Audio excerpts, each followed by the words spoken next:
Pues vamos a informar como todos los martes sobre la situación de salud y en especial sobre la pandemia. Vamos a iniciar con el doctor Jorge Alcocer, luego va a informar Hugo López-Gatell, posteriormente la maestra Delfina Gómez Álvarez, Marcelo Ebrard y el general Luis Crescencio Sandoval. Comenzamos con el doctor Alcocer. Permiso, señor presidente. Muy buenos días a todas y todos ustedes. Como señala el señor presidente, en este momento lo más importante es la pandemia y la vacunación. Sin embargo, también lo es, y esto señala que hay muchas otras importantes temas en la salud, el que le sigamos informando en qué van los medicamentos adquiridos por el sector salud para la población de nuestro país. En la primera imagen les muestro lo que conocen, la compra consolidada, que solo constó de 1.840 claves el año pasado. Se compraron 1.459.288.818 piezas, y en la siguiente lámina se muestra que mediante 78.873 órdenes de suministro, al día de ayer se han entregado 1.127.710.115 piezas a las instituciones enlistadas en la tabla. En la siguiente, y en cuanto a la relación de la distribución de medicamentos y de material de curación, han sido entregadas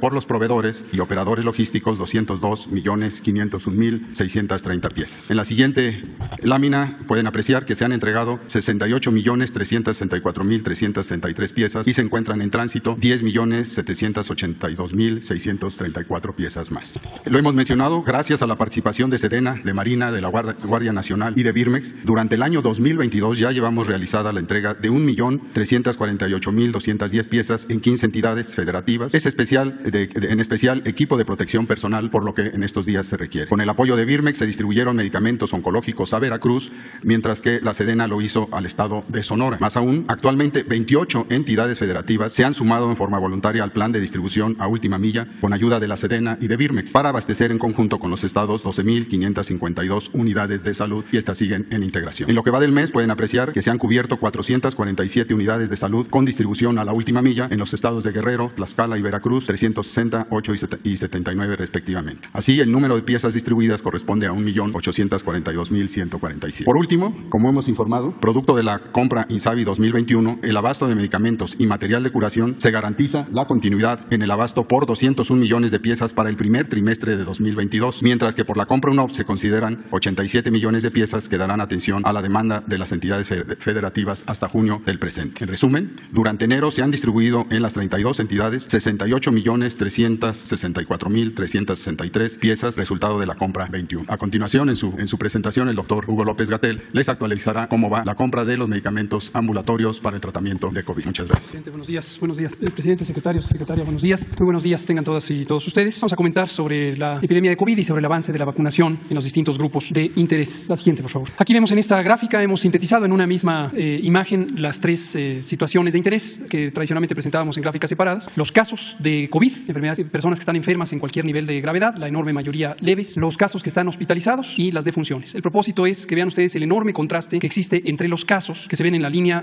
verde y las hospitalizaciones y las defunciones. Noten que utilizamos dos ejes para esta gráfica. Los casos están en el eje del lado izquierdo, que es 10 veces mayor a las hospitalizaciones y las defunciones. Es una diferencia muy sustancial entre los casos que produce la variante Omicron, que crecen rápidamente, pero las hospitalizaciones y las defunciones no crecen rápidamente. Esto no es particular del país, desde luego, ocurre en todos los países en donde Omicron se está volviendo la variante predominante. Esto es para reiterar el mensaje que hemos dicho desde en noviembre, cuando se dio a conocer esta variante en Sudáfrica. Se ha ido mostrando que afortunadamente, si bien es una variante del virus SARS-CoV-2 que se propaga muy rápidamente y produce una gran cantidad de personas enfermas, las personas enfermas en general, en su enorme mayoría, tienen síntomas leves, síntomas semejantes a otras enfermedades respiratorias. A lo largo de pocos días se restablecen después de haber padecido dolor de garganta, tos, a veces fiebre, dolor de cabeza, pero solo una pequeña minoría, una proporción mucho menor de lo que ocurría con la variante Delta, llegan a ser hospitalizados o llegan a fallecer. Ahora, como enfatizaremos también, esta diferencia la hace el hecho de haber sido vacunado contra COVID, tanto el esquema primario, que debe ser completo, como la dosis de refuerzo. Esto lo enfatizaré al momento de terminar esta presentación. Ahora, otro elemento importante que hemos dado seguimiento, como ustedes conocen, aquí mismo lo hemos presentado periódicamente desde el 30 de agosto, es la preocupación que pueden tener de manera absolutamente importante y también legítima madres, padres de familia y otros familiares respecto a sus hijos que van a la escuela. Al momento en que se abren las escuelas, surge la inquietud de que las escuelas pueden ser un espacio en donde los contagios proliferen rápidamente. Esto es importante tenerlo en el contexto adecuado. No hay duda que donde puede haber congregación de personas puede haber contagios, pero si comparamos a las escuelas con múltiples otros espacios de uso público donde concurren tanto personas adultas como niños, niñas y adolescentes, las escuelas no son de manera particular centros de contagio. Y esto lo vemos en esta gráfica, la siguiente, que hemos estado presentando a ustedes periódicamente. Lo que se ve en esta gráfica es cómo a lo largo de varios meses, septiembre, octubre, noviembre, diciembre inclusive, fue bajando el número de contagios en niños, niñas y adolescentes, conforme se reducía la epidemia. Esto a pesar de que el 30 de agosto se abrieron las escuelas. Es decir, abrir las escuelas no tuvo un impacto en producir más contagios durante ese periodo, septiembre, octubre, noviembre e incluso diciembre. Ahora tenemos un rebrote, un repunte de los casos COVID, fundamentalmente a expensas de la variante Omicron.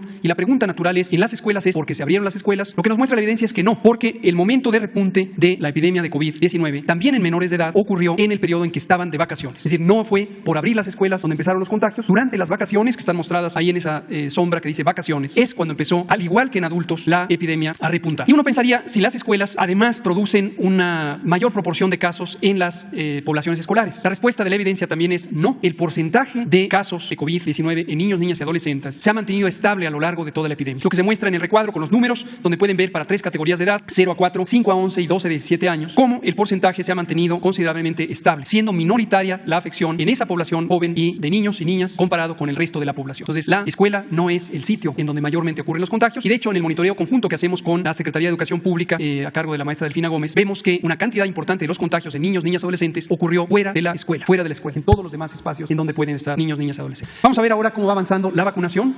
Ayer tuvimos 325.860 dosis aplicadas. Mostramos siempre esta gráfica para que vean ustedes el ritmo que tiene la vacunación, pero podemos ver que en forma acumulativa ya cumplimos 156.5 millones de dosis que han sido aplicadas y corresponden a casi 83 millones de personas que han sido vacunadas. En su enorme mayoría, 92% con el esquema completo. Nos resta 8% de completar el esquema conforme llegan las fechas apropiadas. Mayormente ese 8% son las personas de menores edades dentro de la población adulta. La siguiente nos muestra el porcentaje de vacunación. Se ha mantenido estable en la medida en que estamos avanzando con los otros elementos que ahora presentaré, en particular los refuerzos. Los refuerzos en personal de salud tenemos 55%, más de la mitad. Lo mismo en personas adultas mayores. En un tiempo mucho más breve que el esquema original hemos logrado tener esta dosis de refuerzo. Ha habido gran disposición de la población a vacunarse. Recientemente también se abrieron algunos sitios de vacunación para personas que se habían rezagado, de todas las edades, que se habían rezagado y no se habían vacunado. Vemos que cada vez hay más gente que se convence de vacunarse cuando ve la diferencia entre estar vacunado y tener enfermedad leve o no padecerla, y no estar vacunado y tener enfermedad de importancia. En niños, niñas y adolescentes, que son de gran importancia también, de 14 a 17 años, esto incluye a personas que no tengan o sí tengan alguna comorbilidad, llevamos ya 45% de avance en la vacunación. Y hacemos un recordatorio con base en la evidencia. En México, al igual que en otras partes del mundo, 65 de cada 100 personas que están hospitalizadas por COVID-19 estaban sin vacuna o con el esquema incompleto. Y esto lo que nos permite ver es que vacunarse disminuye la probabilidad de llegar al hospital por COVID-19. Muy importante vacunarse. Y recordamos que ya abrimos desde hace 2 semanas el preregistro para las personas de 40 años y en adelante para que se vacunen su vacuna de refuerzo. Es una vacunación masiva. Esto van a ser más de 18 millones de personas que se estarán vacunando poniéndose el refuerzo. Entonces, a completar el esquema primario y a tener la dosis de refuerzo. Estamos acortando el tiempo, además, desde la última dosis. Originalmente habíamos planteado 6 meses, ahora desde 5 meses. Personas que hace 5 meses se pusieron su más reciente dosis del esquema primario ya pueden vacunarse si tienen 40 años en adelante. Y por último, lo que mencionaba mi secretario, el doctor Alcocer, estamos ya haciendo todos los pasos para adquirir los medicamentos antivirales contra COVID-19. Son 2 medicamentos. Hicimos un proceso paralelo de análisis, tanto para la regulación sanitaria, donde ya fueron aprobados estos medicamentos, y también el análisis de la evidencia científica sobre el uso correcto para usarlo de la manera óptima, asegurando su eficacia y reduciendo cualquier riesgo que pudiera estar asociado. Pasamos ya al proceso de negociación. Estamos en pláticas con los 2 laboratorios que lo producen, con 2 medicamentos diferentes. Tienen indicaciones muy específicas y esto será, igual que la vacunación, un programa del Gobierno de México para que estos medicamentos lleguen directamente a las personas que tengan una indicación médica de uso. Muchas gracias. Buenos días, señor presidente. Buenos días, compañeros, medios de comunicación, ciudadanos que nos acompañan a través de estos medios. En lo que se respecta al regreso a clases, iniciamos con el número de escuelas. Tenemos 187.832 escuelas que ahorita están trabajando y atendiendo a la población. En lo que se refiere al número de alumnos, tenemos 18.404.696 y en lo referente a docentes tenemos 1.705.831. Respecto al proceso de reforzamiento de vacunación, el avance, los estados que ya concluyeron en vacunación son 22. Ahí están las cifras de estos estados. Y en la siguiente, dando un total de 1.481.939, haciendo la aclaración de que Baja California y Colima, recordemos que se vacunaron con el biológico AstraZeneca y ahí también ya concluyeron. Los que ahorita están en este proceso son precisamente los 9 que están a continuación, que ahorita están en el proceso de vacunación y a cuales les enviamos un saludo y un agradecimiento a todos los que están participando en ese proceso. Esperamos terminarlo ya en próximos días. Y el que nos queda es Aguascalientes, que empezó el día de hoy. El día de hoy inicia con este proceso de vacunación. Dando de manera general una información de una dosis aplicada, 1.481.939, estados concluidos 22, centros de vacunación fueron 397, estados activos que están ahorita haciendo el proceso 9 y se suma Aguascalientes. En este proceso nuevamente agradezco a los 3 órdenes de gobierno que hicieron posible toda la cuestión de logística y todo lo que nos iban a facilitar para hacer esta aplicación de refuerzo, a las diferentes secretarías, a nuestros especiales de salud que han sido muy generosos en estar atendiendo a nuestros maestros. Y también quiero aprovechar para agradecer a los compañeros supervisores, jefes de departamento, maestros que siguen precisamente atendiendo a esta población que para nosotros es lo más valioso, que son nuestros niños y nuestros adolescentes. Los invito a que los compañeros que no se han vacunado lo hagan, a reserva de que ya se terminó, concluyó en los estados el proceso de vacunación. Se sigue precisamente abriendo esa posibilidad de que puedan acercar a que sean atendidos y que se haga la vacunación. Seguimos teniendo el contacto, las formas de contacto, que son estas páginas en las cuales estamos a sus órdenes. Y nada más, la única invitación, insisto, es que los maestros vayan a vacunarse. Es una gran oportunidad. Recordemos que el gobierno es el tercer sector que ha dado atención y prioridad. Los primeros fueron fueron adultos mayores, segundo fue salud y los terceros son los maestros, a los cuales precisamente el gobierno tiene ese compromiso, esa responsabilidad, pero todo esa atención que tiene con el sector educativo. Y al mismo tiempo continuar con los protocolos de seguridad, eso ayuda mucho. Nos ha ayudado en ese sentido de tener ese control, porque en cuanto se percibe alguna situación de algún síntoma, inmediatamente se da celeridad y se da atención junto con Secretaría de Salud, y eso ha permitido que haya un mejor control en las instituciones educativas y junto con nuestros maestros. Muchas gracias. Sería cuánto, presidente. Gracias. Buenos días, con su permiso, señor presidente. Brevemente, la siguiente, por favor. Bueno, darles a conocer nada más que ya, por instrucción, señor presidente, tenemos toda la calendarización de las dosis que teníamos comprometidas con COVAX. ¿Recuerdan ustedes el organismo que se creó multilateral? Vamos a recibir 11.7 millones de dosis de AstraZeneca, estimo la semana entrante, cuando muy tarde, si no es que antes, y 22.3 millones de dosis entre febrero y marzo, con lo cual son 34 millones de dosis por si fuese necesario para los programas que tiene programado o previsto la Secretaría de Salud. La que sigue, por favor. Muchas gracias. Ya se mencionó la aprobación de los medicamentos, el 7 de enero, el 14 de enero. Lo importante aquí es, somos el primer país de América Latina que autoriza estos medicamentos. Por lo tanto, vamos a tener la posibilidad de tener primeros medicamentos en México. La que sigue, por favor. En materia de ensayos clínicos, vamos a hacer un ensayo junto con Estados Unidos para evaluar Moderna como dosis de refuerzo para cualquier otro tipo de esquema completo de vacunación, con lo cual se facilitaría el tema de viajes hacia los Estados Unidos y el comercio. Ya lo estamos trabajando. La siguiente, por favor. Tuvimos una reunión de embajadores, embajadoras y cónsules. Y todas las instrucciones que nos dio el presidente es mantenernos vigilantes ante la aparición de nuevas variantes, en coordinación con salud, asegurar el acceso a nuevos medicamentos o facilitarlo, promover la colaboración con agencias reguladoras internacionales y, desde luego, participar en la recuperación económica de México. Eso sería cuanto, señor presidente.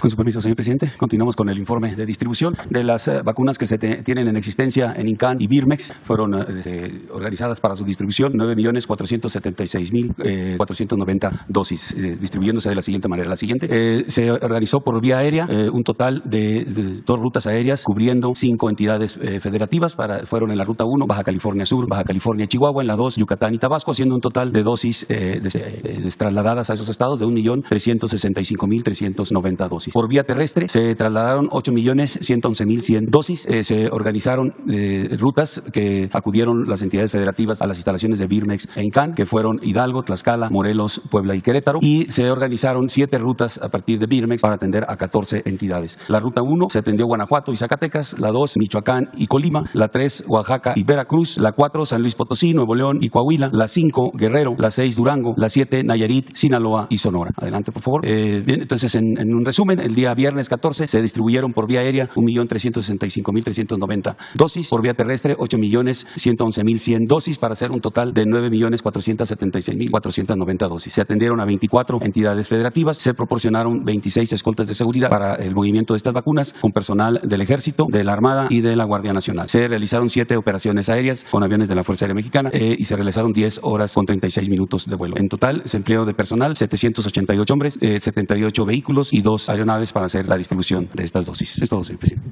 Sí, las de ayer. Vamos a tener unos enlaces de vacunación a personal educativo en Veracruz, Aguascalientes, Querétaro, Quintana Roo. Empezamos con Veracruz. Adelante. Sí, adelante.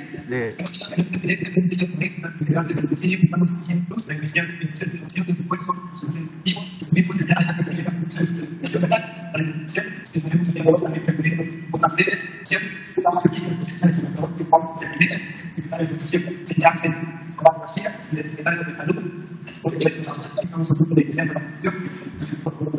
Buenos días, presidente. Vamos a vacunar desde la tierra hasta el viernes de camino. Vamos a aplicar 7 semanas. Aquí estamos 13 sedes. Escucha más la vez para estamos aquí para hablar con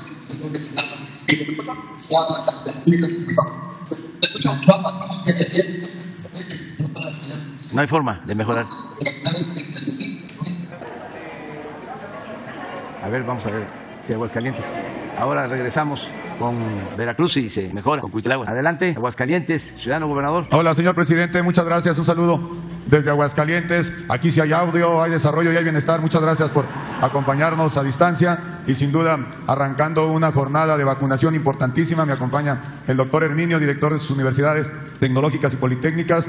Nuestra meta son 35,000 maestros, personal administrativo y todo lo relacionado con la educación, tanto básica, media, superior y superior. Y seguramente, sin problema, el día de mañana terminaremos esta jornada muy importante para poder regresar a clases, dar la seguridad a nuestro personal educativo y seguir avanzando en este gran país con la educación, que es la base fundamental. Muchas gracias, ciudadano gobernador. Muchas gracias a los servidores públicos que están iniciando esta nueva etapa de vacunación, de refuerzo para todo el personal educativo en Aguascalientes. Felicidades.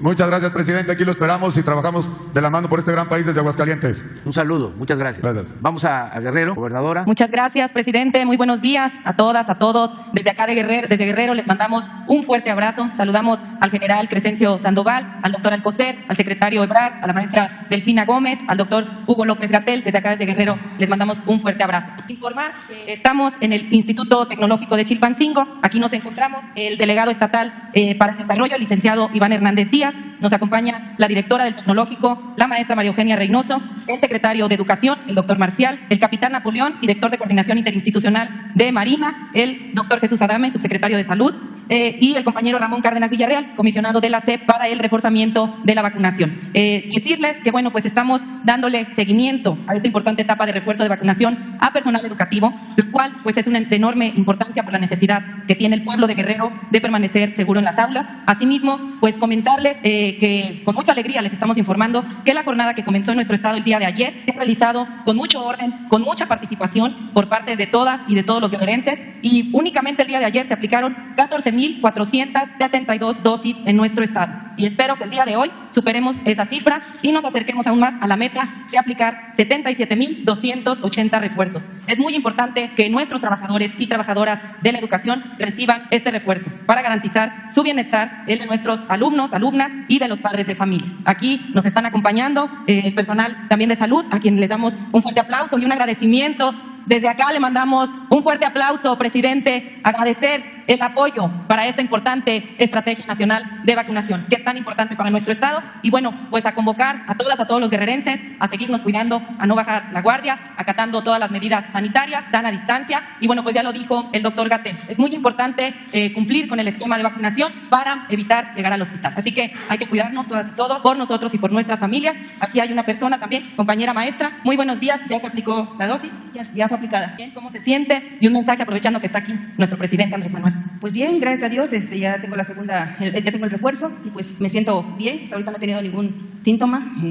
Nada, eso, me siento muy bien. Muy contenta. Bueno, pues hay que agradecer al gobierno que encabeza nuestro presidente Andrés Manuel López Obrador por este apoyo, por esta gran estrategia de vacunación que, bueno, pues estamos viendo que hay una participación activa aquí en Chilpancingo. Agradecer a los institutos tecnológicos, a Sedena, Marina, Guardia Nacional, IMSS, ISSSTE, a todos los que participan, a los compañeros y compañeras de bienestar que están también aquí con el delegado. Por supuesto, la Universidad Autónoma de Guerrero, la UAGRO también está apoyando, el CONALEP también. Muchísimas gracias a todas y todos los que hacen posible este gran esfuerzo y esta gran jornada de vacunación, presidente. Desde aquí les mandamos un fuerte abrazo desde Guerrero. Muchas gracias. Gracias, Evelyn. Muchas gracias, gobernadora. Y un saludo a todo el pueblo de Guerrero, mujeres y hombres. Vamos a Quintana Roo, si les parece. Carlos Joaquín. Señor presidente, ¿cómo está? Me da mucho gusto saludarle, me da mucho gusto también verle bien, repuesto y de nuevo aquí en sus funciones. Desde Chetumal, aquí en Quintana Roo, le mandamos un saludo y estamos precisamente en el inicio de la segunda jornada, el segundo día de vacunación para el personal de educación, maestras, maestros, personal administrativo de nuestras escuelas, que estoy seguro será de gran importancia para el desarrollo del Estado, para tener de nuevo actividades presenciales que son muy importantes para todas y todos nosotros. Nos acompaña aquí don Jorge Armando Barriguete de la Secretaría de Educación Pública, están también con nosotros la Secretaria de Salud del Estado, la Secretaria de Educación del Estado, la delegada de la Secretaría de Educación en Quintana Roo, el señor capitán de la Marina, parte del equipo de vacunación, y la maestra Arcos, también de la Secretaría de Educación Pública, y por supuesto todas las maestras y maestros que están por iniciar esta jornada. Bueno, de hecho ya iniciaron, aquí ya son poco más de las 8 de la mañana, vamos una hora adelante, y debo decirle que la gran meta es alcanzar 36.900 vacunas al personal educativo. El día de ayer se vacunaron cerca de 9.000 maestras y maestros. Tenemos 6 ciudades en donde estamos aplicando la vacuna, 8 sedes para todas las maestras y maestros, todo un proceso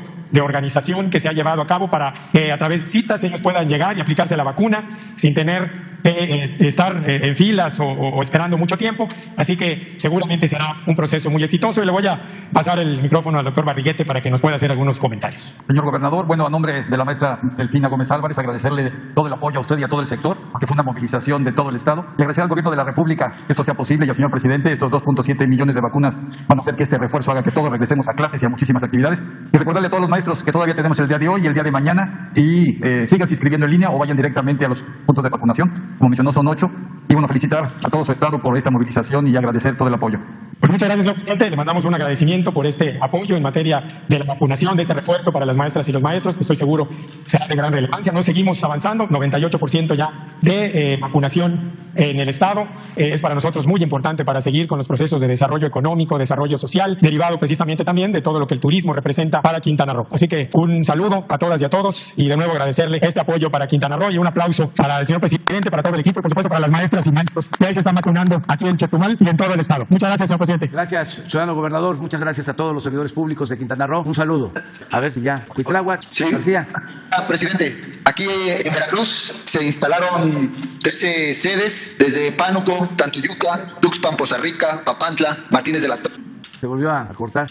No hay forma. Por teléfono. Cuitláhuac es perseverante. A ver si se puede. Mientras vemos, nos quedaron pendientes de ayer dos compañeras, Adriana y Marta Obeso. Entonces, Adriana. Acá, presidente, buenos días. Gracias. Adriana Estela Flores, del Instituto Mexicano de la Radio. Yo le quiero preguntar primero sobre las 16 designaciones para embajadas y cónsules que se hicieron el día de ayer. Hubo muchas repercusiones, pero también críticas, especialmente en el PRI, contra la designación de la exgobernadora Claudia Pavlovich y del exgobernador de Campeche. El dirigente del PRI dijo que, o advirtió, que podrían ser expulsados del partido. Yo le quiero preguntar cómo vio primero esta advertencia y también preguntarle, presidente, por qué los gobernadores, particularmente del PRI, se han convertido en buenos candidatos para representar a México en el extranjero. Y también sobre esta designación, le quiero preguntar sobre esta polémica que también desató el nombramiento de Pedro Salmerón para la embajada en Panamá. Hubo muchas reacciones en redes sociales, sobre todo por colectivos, por feministas, que recordaron las denuncias que hubo en contra de Salmerón por estudiantes del ITAM, de la UNAM, y también cómo su nombre apareció en el Me Too académicos. Yo le quiero preguntar, en primer lugar, también si el gobierno va a reconsiderar este nombramiento, presidente. Bueno, ayer se dieron a conocer, en efecto, nombres de quienes van a representar a nuestro país en el extranjero, algunas embajadas, básicamente, y pues la mayoría, como tú lo mencionas, fue bien aceptada en redes sociales, básicamente, y en medios. Y hubieron cuestionamientos para exgobernadores del PRI, básicamente del presidente de ese partido, que está declarando que podrían ser expulsados y aceptan el cargo. Y también otras protestas. En el caso de Pedro Salmerón, hay esta denuncia que se presentó. No existe, según entiendo, una denuncia formal, legal, y hay que esperar a que se presenten las pruebas en este caso y también que los exgobernadores del PRI pues decidan. Estas propuestas tienen que ser avaladas en el Senado. Es un proceso que se inicia. Nosotros tenemos buena opinión de todos los propuestos, de todos. Por eso hicimos este planteamiento. Todos para nosotros son mujeres, son hombres que merecen respeto y representarnos. En el caso de los exgobernadores, pues no hay denuncias en contra de ellos, ojalá y se presentaran. Me consta de que en los procesos electorales actuaron con imparcialidad y me tocó ir a sus estados cuando se desempeñaban como gobernadores y no tenían rechazo de sus pueblos. Desde luego, como pues vivimos en una democracia y aspiramos a que esto sea constante, permanente, que podamos vivir en pluralidad, que se garantice el derecho a disentir, pues hay opiniones en contra si las respetamos y vamos a esperar a ver qué resulta. El caso de Pedro Salmerón es un historiador de primera, después de Katz, el gran historiador Red Katz, que estudió a Francisco Villa, que tiene 2 tomos extraordinarios sobre la vida de Francisco Villa. Desde mi punto de vista, el mejor historiador después de Katz en el caso de el estudio sobre lo que fue Francisco Villa es Pedro Salmerón. Su libro La División del Norte es un texto de primer orden. Él es doctor en historia, una gente muy preparada. Por eso vamos a esperar que haya información, que haya pruebas, para no adelantarse. Sí, pero insistiendo en el caso de los exgobernadores del PRI, ¿por qué ellos son buenos candidatos para representar a México en el extranjero? Porque nosotros gobernamos en un país plural y repito, México es una democracia, un país democrático y todos tenemos derechos a participar. El gobierno no debe de ser faccioso, el gobierno no puede representar como era antes a un partido, el gobierno es de todos. Si están participando ellos es porque queremos que México se exprese en el mundo como es, plural. ¿Ustedes creen que en el servicio exterior mexicano todos son de Morena? Les puedo garantizar que son la minoría y sin embargo se ha respetado a quienes tienen militancia en otros partidos y trabajan en el servicio exterior porque han cumplido, no importa de qué partido son. Invité a participar a un exgobernador del PAN, a Corral, nada más que tiene doble nacionalidad y para ser embajador se requiere tener una nacionalidad, ser mexicano. Si se tiene 2 hay que renunciar. Entonces estamos buscando que todos ayudemos y que todos representemos a México y no van a ir los embajadores a hacer labor partidista, van a representar a nuestro país. Más la política exterior de México está definida en la Constitución, ahí están los principios de no intervención, de autodeterminación de los pueblos, de la solución pacífica de las controversias y eso es lo que les estamos pidiendo a nuestros embajadores. presidente. Si me permite una segunda pregunta, en la última semana han ocurrido 2 asesinatos de periodistas aquí en México. Ocurrió hace días el de José Luis Gamboa, fue apuñalado en Veracruz, y también ayer el de Margarito Esquivel en Tijuana. Yo le quiero preguntar, presidente, ¿por qué considera, o cuál es desde su punto de vista, por qué siguen siendo o seguimos siendo tan vulnerables los periodistas, los periodistas aquí en México? ¿Qué garantías también va a dar su gobierno para que podamos, todo el gremio, continuar con el ejercicio de la libertad de prensa? Y también preguntarle si no considera que las críticas que se hacen desde un foro tan relevante como son la conferencia mañanera aumentan los riesgos para el gremio periodístico. No, esto último no, esa es una especulación, yo diría que incorrecta. O sea, no tiene nada que ver. Si analizamos caso por caso, no hay ninguna relación. Pasado mañana, que es el informe sobre seguridad, se van a hablar sobre estos casos, o sea, sobre los móviles, sobre el por qué estos asesinatos. Ahora, al contrario, hay 2 cosas distintas. Una, que no se persigue a nadie desde el Estado, como era antes. Y ojalá y eso lo acepte. Y lo otro que nos hace diferentes es que no se permite la impunidad. Pasado mañana vamos a hablar de ese tema. Claro, nuestros adversarios pues aprovechan todo para atacarnos. Pero en realidad, en el fondo, no es que sinceramente les preocupe, como nos debe de preocupar a todos, el que pierdan la vida seres humanos. Ellos lo que buscan siempre es sacar provecho hasta del dolor humano, siempre y cuando sea para afectarnos, porque son muy deshonestos. Si tenemos diferencias políticas, ideológicas, en ese plano, en ese terreno, tenemos que dirimir nuestras diferencias, no utilizar cosas que tienen que ver con el dolor, con la desdicha de otras personas, no actuar como sopilotes, para decirlo con toda claridad. Estamos en un proceso de transformación, están muy molestos algunos, sobre todo los de la élite, los de arriba, no todos, pero la molestia no es de los pobres, no es de la mayoría, la molestia es de la cúpula que vivía colmada de atenciones y de privilegios y que medraba y que oprimía y que se robaba el dinero del pueblo. Ellos son los que están inconformes, que hacían jugosos negocios al amparo del poder público, sus voceros, los intelectuales alcahuetes y algunos también que, aunque parezca increíble, les gusta la corrupción. Es una especie de masoquismo que hay en ciertos sectores que en vez de estar en contra del régimen corrupto que imperó durante mucho tiempo, lo defienden a capa y espada y nos ven a nosotros como demonios porque estamos combatiendo la corrupción y la impunidad. Pero bueno, somos libres y es un proceso que estamos viviendo en México muy interesante por eso, porque ya no hay simulación. Antes habían escritores, periodistas, conductores de radio, de televisión, intelectuales que hablaban de que eran independientes, que pertenecían a la sociedad civil, que no tenían partido. Y ahora ya, pues es más que claro que se han agrupado en contra de lo que nosotros representamos. Es fuera máscaras. Y eso es muy bueno porque se termina con la simulación. Es como ahora que viene lo de la aprobación o no de la reforma eléctrica. Va a ayudar mucho a la definición porque con mucha claridad se va a saber quiénes están a favor de que se fortalezca la Comisión Federal de Electricidad, que es una empresa pública, y quiénes están a favor de Iberdrola y de las empresas extranjeras y también de las empresas nacionales que reciben subsidio en el mercado de la energía eléctrica. Va a quedar muy definido. Eso es mucho mejor que estar simulando con la política robalera, porque solo el robalo es el que anda en 2 aguas. Aquí es definirnos, nada de medias tintas, nada de estar engañando, que estamos a favor del pueblo y estamos en contra de la corrupción y la ley es la ley y el Estado de Derecho y no nos va a temblar la mano. Ya esa demagogia ya no sirve, y no porque lo diga yo, sino porque la gente ya no les cree. Yo celebro pues que se definan. Eso es mejor. Antes que habían 2 partidos, ¿no? Que también engañaban, que eran distintos. ¿Se acuerdan? ¿Cuánto tiempo engañaron? De que eran diferentes. En honor a la verdad, ¿qué se nos va a olvidar eso? Para los jóvenes, que le den una repasada a la historia de los partidos políticos en México. Cuándo nacen, cómo se transforman, cómo se desarrollan. Hasta hace poco habían 2 partidos supuestamente diferentes. Y al final siguen formalmente como partidos independientes, distintos, pero en los hechos son lo mismo. Incluso hacen alianzas, postulan a los mismos candidatos, defienden el mismo programa de privatizaciones. Entonces ya eso se terminó. Engañaban de que eran unos corruptos y otros eran gentes de bien. Nada, hipócrita. La única diferencia es que unos eran corruptos cínicos y los otros corruptos hipócritas. Esa es la única diferencia. Pero ahora afortunadamente ya no hay eso. Ya no pueden engañar. Son lo mismo. Y esto es muy bueno. Yo recuerdo que me tocó dirigir un partido en una circunstancia muy difícil porque el modelo que ya habían proyectado para México era el de un bipartidismo, en donde las cosas siempre fuesen igual, pero engañando de que había alternancia, de que no estaba solo un partido, sino que entraba otro al gobierno. Pero en el fondo se buscaba que fuese lo mismo, lo que se llama gatopardismo. Eso que consiste en que las cosas en apariencia cambian para seguir igual. Entonces, 2 partidos sin diferencias de fondo, como la Coca-Cola y la Pepsi-Cola. Y yo me propuse, junto con otros, desde luego, romper ese bipartidismo. Y lo logramos. Me acuerdo, en una elección en 1997, esto para los jóvenes, por primera vez, el partido que nosotros representábamos logró el 2º lugar en la Cámara de Diputados. Ahora estaba yo viendo a este señor Morales Lechuga, que dice que no se había tenido un presidente tan malo como el que les habla, desde hace 90 años. Y me puse a pensar, ¿qué le hice yo a este señor? Pues fíjense que sí, tuvimos que ver, porque él había estado con Salinas, creo que había estado hasta de procurador en la Ciudad de México, y quería ser candidato a gobernador en Veracruz, siendo yo dirigente de ese partido. Y los dirigentes de ese partido en Veracruz ya estaban todos arreglados. Pero imagínense, no se puede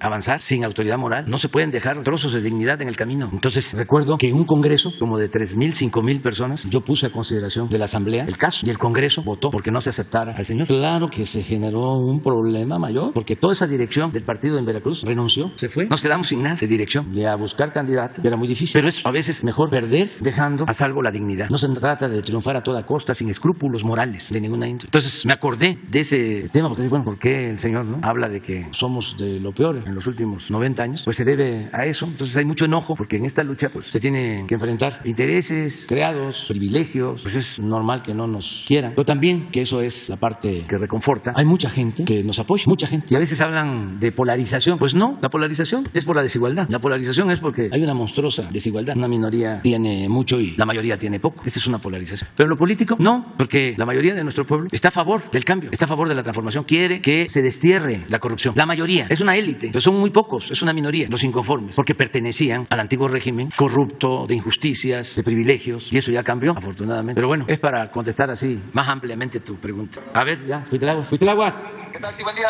presidente. Aquí estamos. Ahora sí te escuchamos bien. Ya va avanzado aquí el proceso de vacunación en este segundo día.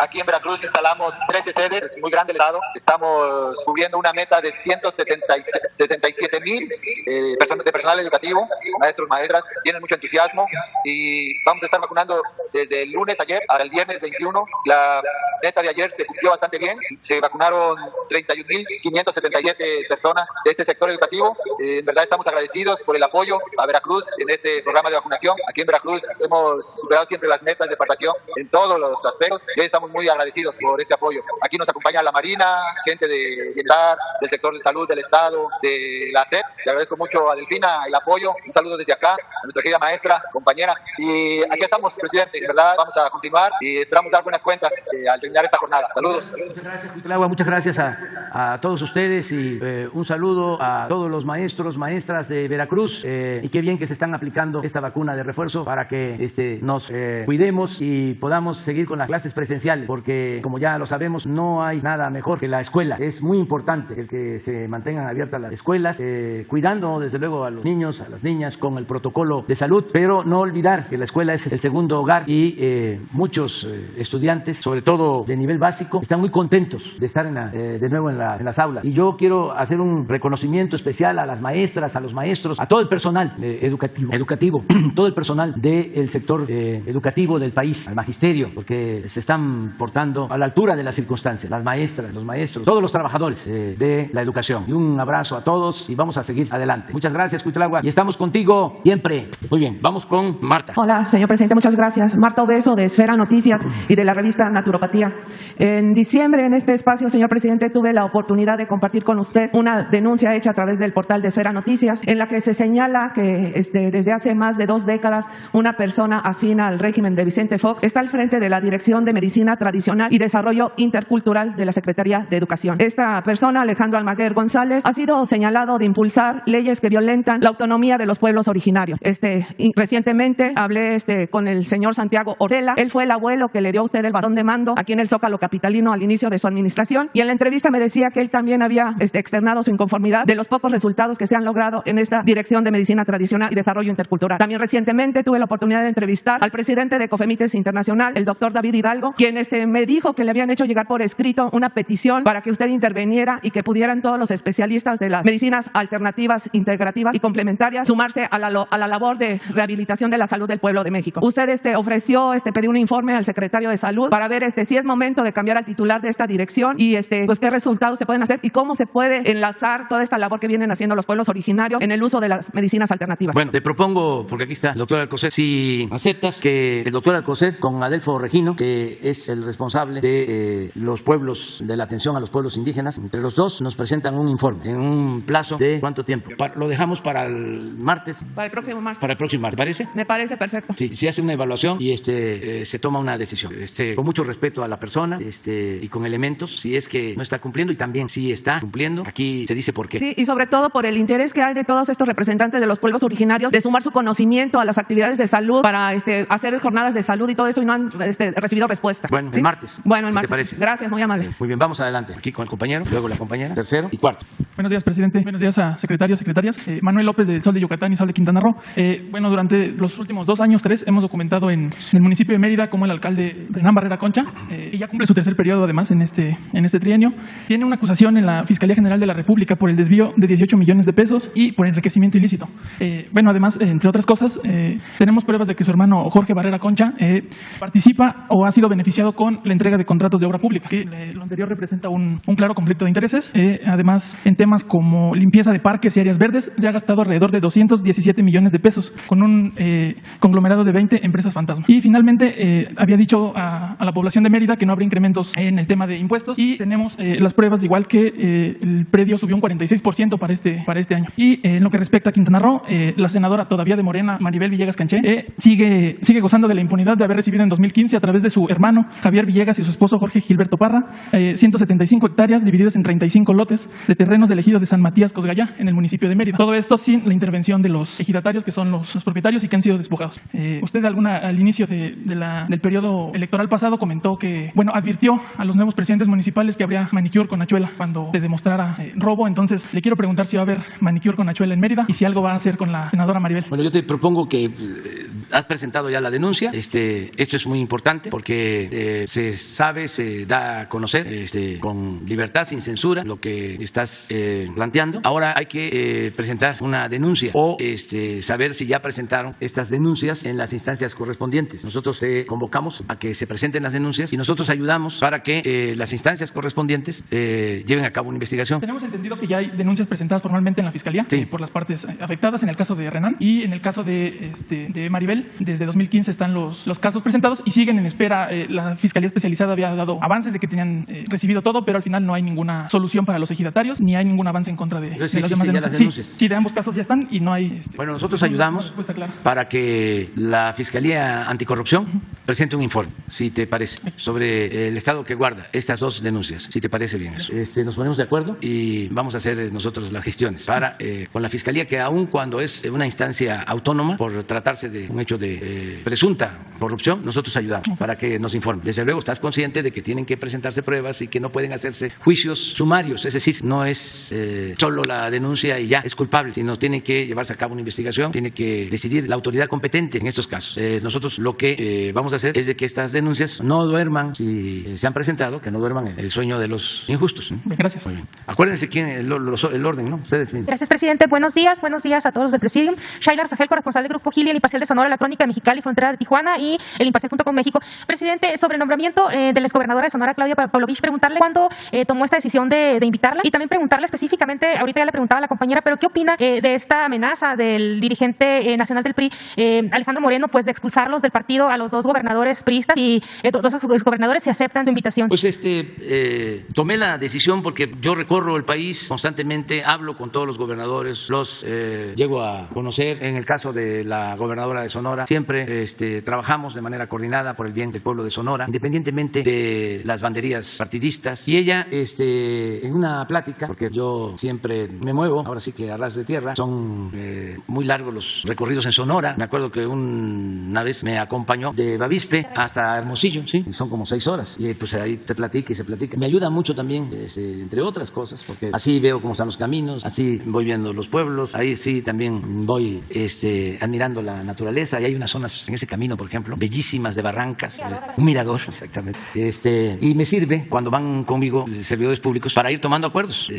Ahora me está acompañando el secretario de Hacienda y ahí vamos hablando lo que pues aquí es más difícil, ¿no? Porque todos estamos muy atareados. Allá en esos tramos aprovechamos para hablar y hablar pues, con todos lo hacemos de esa manera. Y en una ocasión ella me dijo que había estudiado y le interesaba mucho la política exterior en ese entonces, que tenía ella deseos, incluso que había estado estudiando relaciones internacionales y que ella tenía ese deseo de trabajar en el servicio exterior. Y desde entonces le dije, bueno, pues determines si hay posibilidad, te invitamos y pues ve platicando con tu familia, porque también se requiere de la aceptación de los familiares. Y así fue que se tomó la decisión. Sobre lo político partidista, pues eso eso lo tienen que decidir los gobernadores. Se me hace, aunque es un asunto de un partido y respeto también, ¿no?, esa decisión, pero se me hace muy rudo, muy excesivo, porque no dejan su militancia, no están vendiéndose, como se decía antes. Se puede vender el trabajo, pero no la conciencia. No es el caso. Ellos no van a afiliarse a otro partido, ellos van a representar a México, claro. Mientras estén como representantes de México, pues no pueden hacer labor partidista. Pero con todo respeto, se me hace muy poco político, muy poco tolerante. Ojalá y cambien de opinión, que también no es que ya esté tomada la decisión. A lo mejor si hablan con ellos y aseguran que van a seguir militando o que por convicción son militantes de ese partido, a lo mejor se entienden y ya no hay ningún problema. No es más que eso. El otro señor Ariza, una gente grande, seria, respetuosa, a pesar de una situación tan difícil ahí en Campeche, nunca tuvimos problemas. Siempre nos entendimos con él y pues uno agradece eso también, ¿no? O sea, ya son gentes mayores, vamos a decir serios, y por eso lo invitamos. Gracias, presidente. Preguntarle al doctor Alcocer, aprovechando que está aquí, sobre lo que dio a conocer ahora en la primera reunión del Consejo Nacional de Salud para el Bienestar, los cambios, las modificaciones que se están haciendo a la metodología para el semáforo epidemiológico. Preguntarle en qué consisten estos cambios, si ya nos pudiera compartir un poco sobre esto, cuándo se van a dar a conocer los nuevos lineamientos y por qué se hizo esta modificación, aunque ya habló un poco del por qué, ¿no?, en la reunión. Con su permiso, señor presidente. Efectivamente, todo lo que se ha construido en estos más de 2 años va ajustado a lo que va sucediendo. Estamos en una condición donde el grupo de virus, porque no es solo el coronavirus, el SARS-CoV-2, nos lleva precisamente a esa dinámica. Y en particular, cómo se logra estar atento y cómo se va a ubicar, a determinar el cambio, que es un factor de riesgo, es un semáforo de riesgo, para ir viendo los colores, que de hecho aprovecho para señalar que en varios países les ha llamado la atención y han modificado sus formas de evaluar el curso de la epidemia, de la pandemia, de acuerdo a esas mediciones. Esto desde luego es propio de cada país y de nuestro país también ha sido reconocido eso como la comunicación social. Y el tercer punto, y muy importante, es la forma en que se logró con tiempo, con el seguimiento y con la adaptación de el convertir la conversión de camas para poder tener esa dualidad necesaria en un país con un déficit de salud en cuanto a sus operadores, a los médicos, a todos los profesionistas de salud en contexto global, para darle un seguimiento y tener un factor de riesgo o un elemento de riesgo que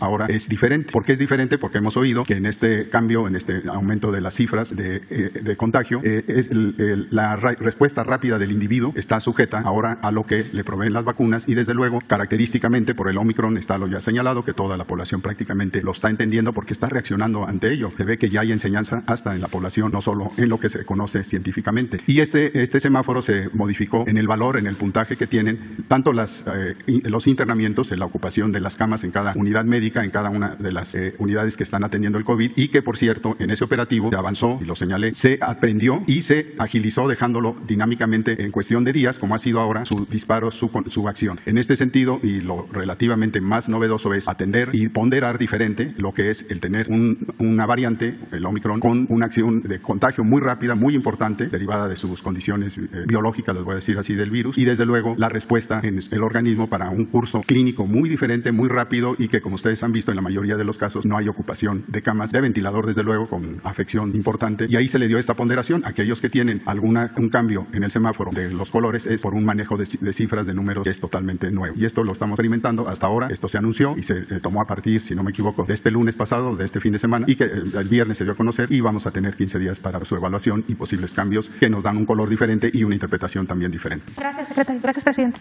¿Quién sigue? Adelante. Gracias, presidente. Buenos días, Mara Rivera de Enfoque Noticias. Aprovechando que recuerdo que le había hecho una pregunta respecto a los maestros de prepa en línea, de estos profesores que, por ejemplo, tan solo en este primer trimestre del año van a atender a 24,000 estudiantes que necesitan tener el nivel medio superior acreditado y que hay de diferentes edades, desde jóvenes hasta ya adultos, ¿no? Entonces, usted había prometido regularizar la situación de estos maestros y bueno, y a propósito que dijo que iba a pedirle a la Secretaría de Educación Pública, pues este estudio si ya se había evaluado, si hay condiciones, si hay a lo mejor recursos para hacerlo o no, porque son maestros que al final, pues no solamente se supone que tendrían que estar o están incluidos dentro de la política educativa del país, sino que están pues funcionando, y son maestros que yo le comentaba, pues tienen grados, estudios, no son como pudiera pensarse a lo mejor improvisados o como de escuelas patrulla, ¿no?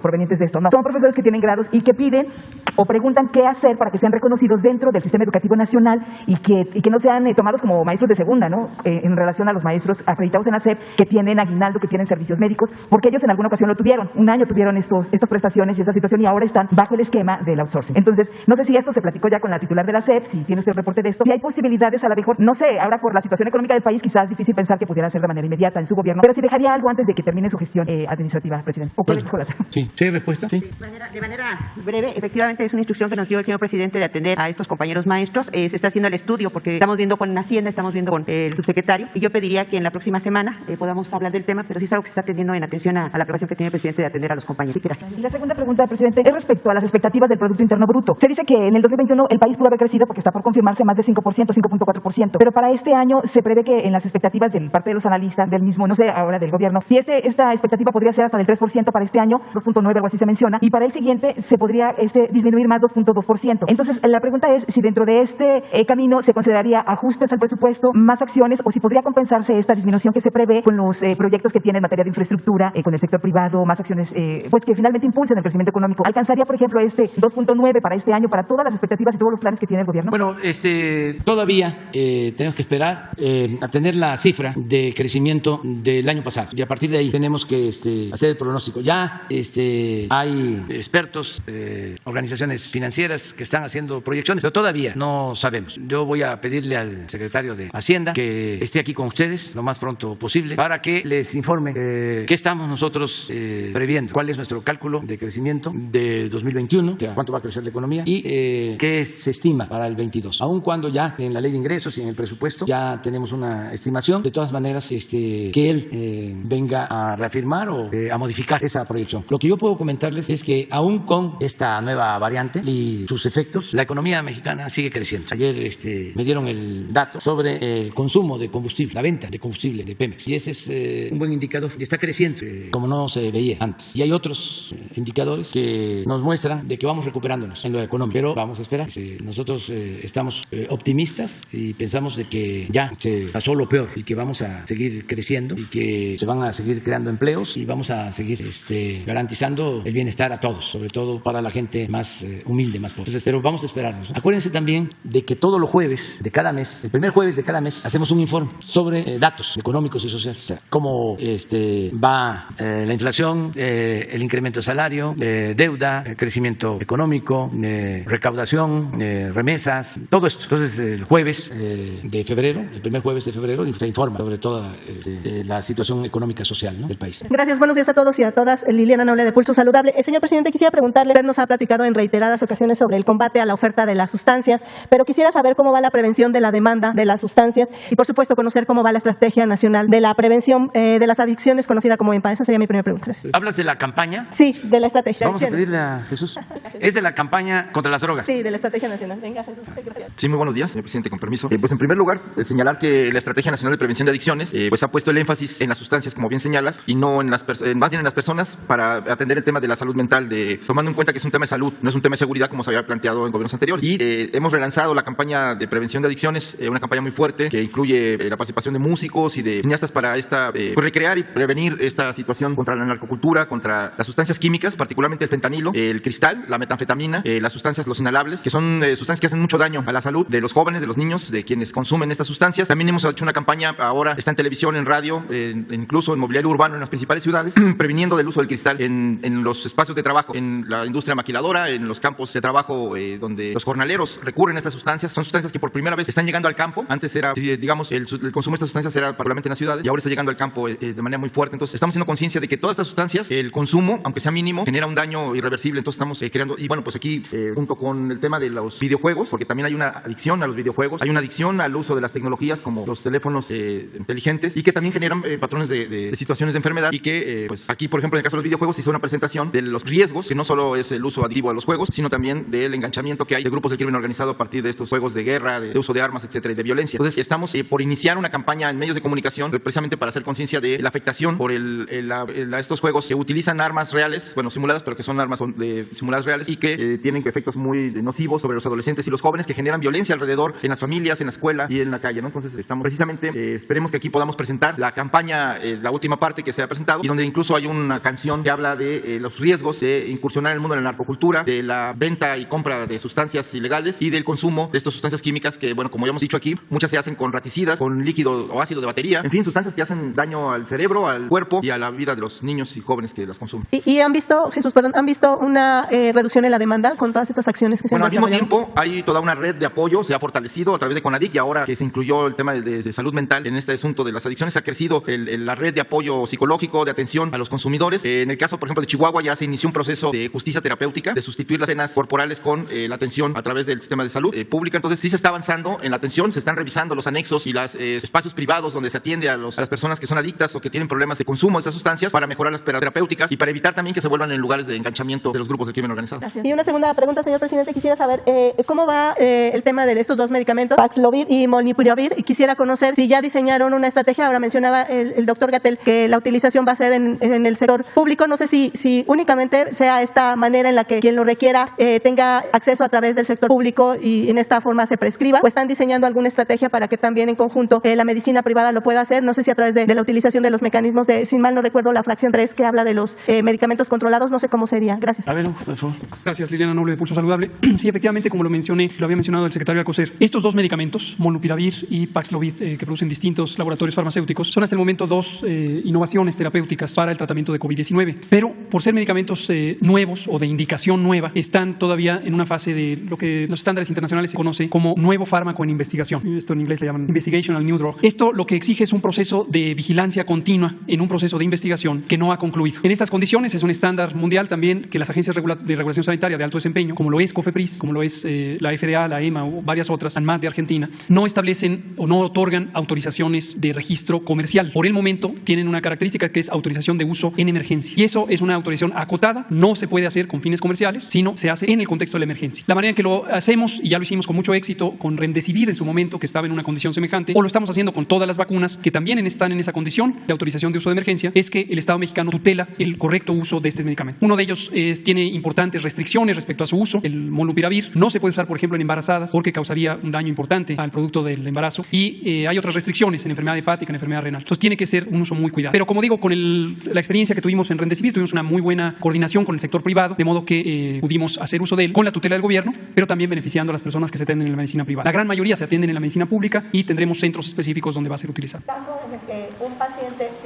¿Qué ocurriría en el caso en el que un paciente privado, el médico le prescriba más bien este medicamento? ¿Tendría que dirigirse a una institución de salud pública para que se lo otorguen? ¿Cómo sería? Insisto, en el caso del Remdesivir, en su momento, ese otro medicamento antiviral era de uso intravenoso, y lo que establecimos son una relación formal con ciertas unidades de atención del sector privado. Hay médicas y médicos muy excelentes también en el campo privado, tenemos muy buena relación con todos ellos, y se les encomendó la tutela de ese medicamento de uso intravenoso. Estos dos son de uso oral, son pastillas, entonces el modelo es un poco diferente, pero también estamos buscando un mecanismo en donde el sector privado tenga una salida a través del uso en el sector público. Y desde luego, gratuito. No olvidemos que un empeño fundamental de este gobierno es que todos y todas tengan medicamentos gratuitos, independientemente de su afiliación a alguna institución o carencia de esa afiliación. Muchas gracias. Estamos en negociaciones con los laboratorios que los producen. Evidentemente, en una negociación de este tipo, esto es información confidencial, es parte de la negociación, y respetamos lo que los laboratorios piden, que no hagamos público el precio al que lo están ofertando.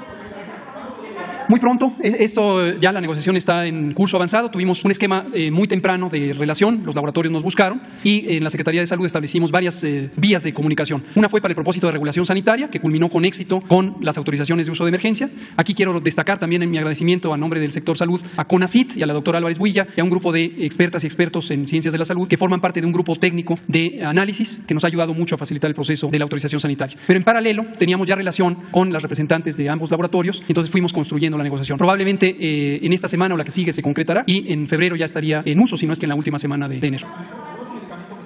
Por el momento son los que existen en el horizonte de innovaciones. Como dije la semana pasada, el presidente nos ha encomendado no escatimar esfuerzos, no solo no escatimar en recursos, sino en esfuerzos de buscar anticipadamente en los circuitos científicos, destaco eso, no con una perspectiva comercial, sino una perspectiva científica y de beneficio a la salud, estar rastreando cuáles pueden ser innovaciones para una mejor atención. ¿Vale?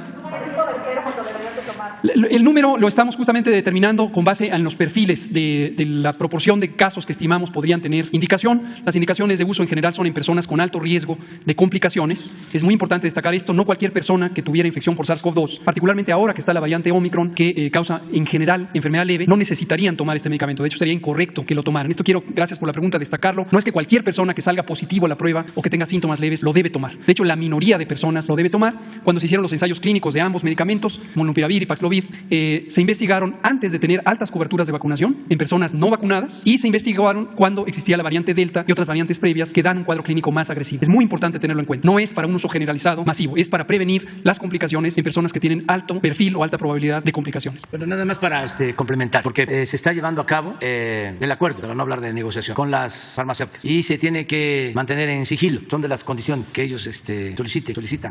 Solo decirle a la gente que se va a tener pronto, que estamos apretando apresurando la compra, que se va a contar con los medicamentos necesarios para quienes, como aquí lo explicó el doctor, lo necesitan, porque no es así para uso general. Es para personas mayores, quienes tienen una enfermedad grave y también, y esto no debería de suceder, para los no vacunados, porque se debe de hacer conciencia de que el no vacunado está muy desprotegido, muy desprotegido. De todas maneras, en una situación de emergencia hay que protegerlo, pero lo mejor es que todos nos vacunemos y decirle a la gente que ya tenemos el presupuesto, que ya está disponible el recurso para la compra y van a ser los necesarios. Ya hay, la verdad, una estimación, pero no podemos decir. ¿Qué les parece si ya?